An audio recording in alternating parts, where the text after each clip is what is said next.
All right, let's make a video right now. Is this desperate housewife syndrome, a jealous cheerleader syndrome, or is this guy never a true fan? Well, he's Canadian, and you got to question his knowledge of football, because if you read his timeline, it's clearly evident he has no knowledge of football. It's embarrassing, actually. But he left the Cleveland Browns now. There's so many inconsistencies here. He left the Cleveland Browns. This is the funny shit. He left the Cleveland Browns. Where's it at? This is hilarious. This is why I say this guy, is he never was a true fan? Or is he one of them desperate housewives begging for attentions on Twitter? Or is he a jealous cheerleader? You guys make the call. Or is he all three? Let's see. Now keep in mind, this dude had 6,000 followers a month and a half ago. Now he's got 25,000, and he got 119,000 tweets in a little under 4 years. So he basically was tweeting at 6,000 followers a month and a half ago. He was tweeting 115,000 tweets to him in fucking almost 4 years. Who does that? Dear Browns fans, I made a statement that I would leave the fan base if Greg Williams is not rewarded with an opportunity. I am honoring that statement. I believe in meritocracy, whatever the fuck that word is. And I believe in earning through his merit and opportunity. I love all you and whatever. Okay? Let me tell you something, Cam. When that fat Jewish slob stole the Cleveland Browns and left, whatever, and took them Baltimore, I tried liking the Packers because I like Brett Favre. When they won, I didn't care. When they lost, I didn't care. It was impossible. You just can't pick and choose a team.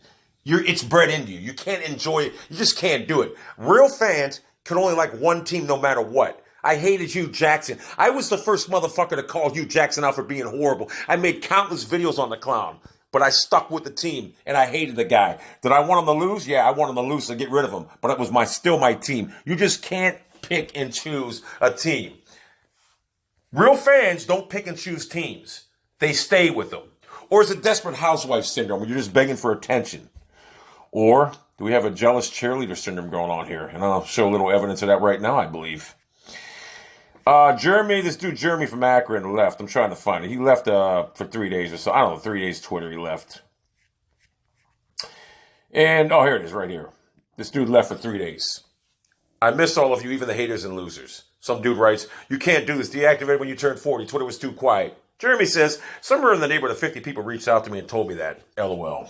And of course, in what I like to call jealous cheerleader syndrome, this guy says, I had like 300 people DM me and ask me not to leave the fan base. One up. I got to one up you.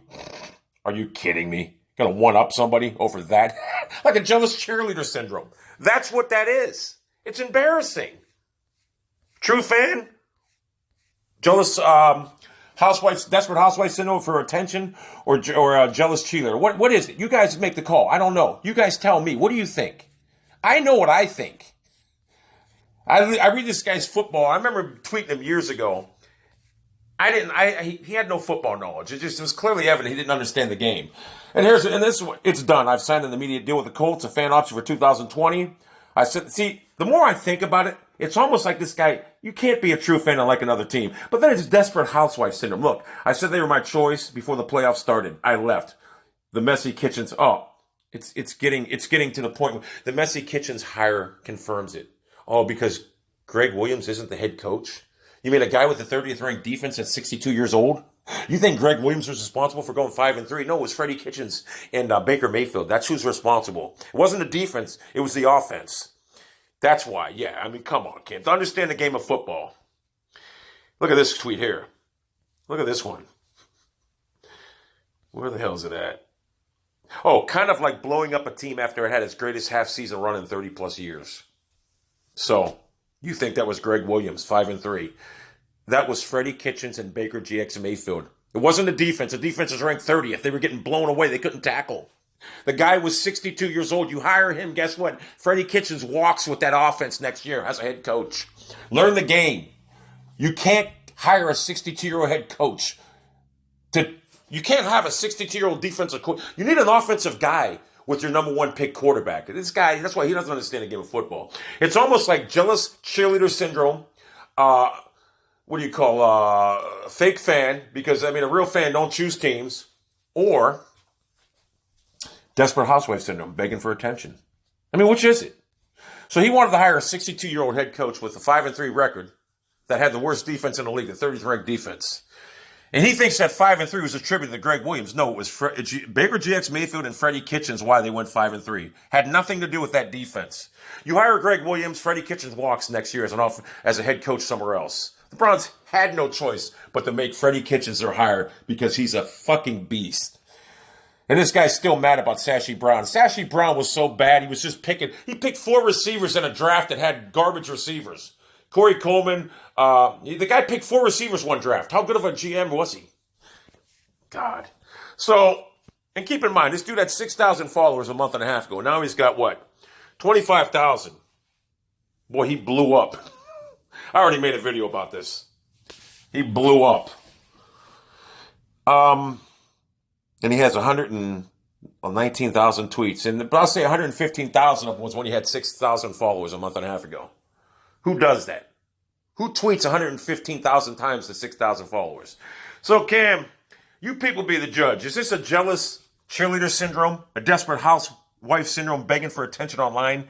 Or is he a fake fan, was never a true fan? Because, like I said, true fans, you just can't pick and... You can't... If the Colts win today, there's no joy in that, trust me. If you're a true Browns fan, you can't pick a new team. It's impossible, trust me. Trust me it's impossible to do. Like I said, when the Packers won, I didn't care. When they lost, I didn't care. And then when the Browns came back, I went right to them. So, real football fans, I believe it's a little of all three. Desperate housewife syndrome, begging for attention on Twitter. Jealous cheerleader syndrome, when Jeremy got people DMing him, he had to one-up him. And what else is the other one? A fake fan. Because if you go through his timeline, it's clearly evident he doesn't understand the game of football. There's so many inconsistencies. It's just... Yeah, he doesn't understand the game of football. And guess what? You picked a playoff team. I don't care if they weren't in the playoffs before you picked them. Have fun rooting for the Colts. This is your new team. My theory is good riddance. And I don't know why people even give him any attention, because this is exactly what a desperate housewife syndrome wants. So I have my theories. What do you guys? You guys be the judge of it. And, boy, what a beast Twitter account. It's almost like if you look at him, it's a follow for follow. 25,261 followers, and he's following. Who the fuck follows 25,150? Get the fuck out of here. So your timeline would be just crowded with people if you follow that many people. Anyway. Oh, by the way, Cam, you said you had them people 300 DMs. That would be on the 10th. I'd like to see a chronological order, all them DMs, and with the time, date stamped on them. I want to see if they really happened. I have my suspicions. So, we have a fake fan, the desperate housewife syndrome, or jealous cheerleader syndrome. Is it all three, or none of the above, or which one? You be the judge.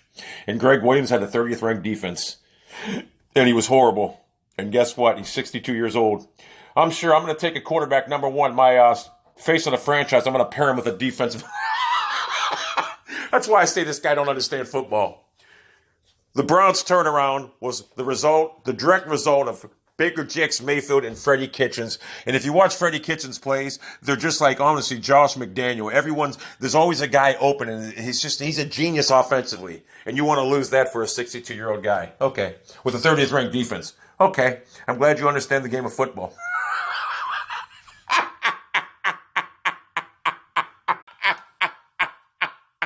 The desperate housewife syndrome, or jealous cheerleader syndrome, strikes again.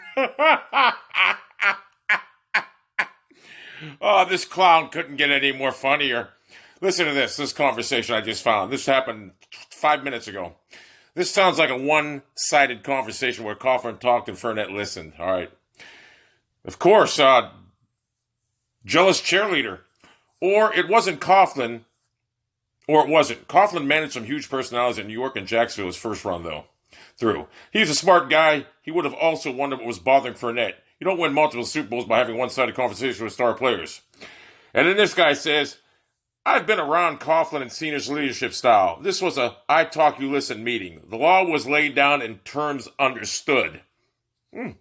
So the jealous cheerleader gets a little jealous. That's a guess. Oh, P.S., I know him personally, have met and spent time with him several times, and multiple people who he's coached with him and played for him. They know his leadership style. Nobody takes any more time and details of relationship building So now he knows Tom Coughlin, which of all the time on Twitter, I've never heard him mention this one time. And this guy says, of course you do. Twitter famous. And then he responds, partner, I've been on here for years and I have not dropped names. Having said that, name dropper. Having said that, if the topic comes up and I happen to know somebody, and it's okay for me to reveal, I have no problem doing so. I'm very plugged into it. I've never heard him talk about the Giants organization one time or even Coughlin. Never, not once. Jealous cheerleader syndrome. Somebody knows a professional coach. Jealous cheerleader syndrome. This guy says, fair point, prove it. If you know him personally. Yeah, I'll get right on that one. Because, do you know him? It's just like them 300 DMs. Jealous cheerleader syndrome. Then no one believes you. And he responds, oh, no.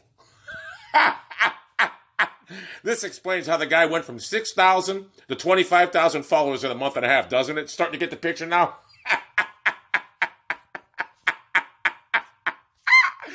Oh, my God. If you read this cat's timeline, you'll understand why no one takes him serious. It's just a laugh. It's like an LOL. So he knows Coughlin now. He knows everybody. Hey, I know Denzel Washington. Oh, I've known him too for the past 20 years.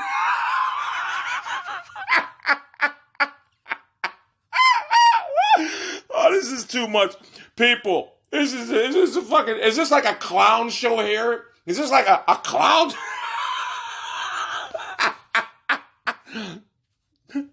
Jealous cheerleader syndrome at its finest. And it's a 52-year-old man. That's a 52-year-old man, bro. Hey, with 119,000 tweets.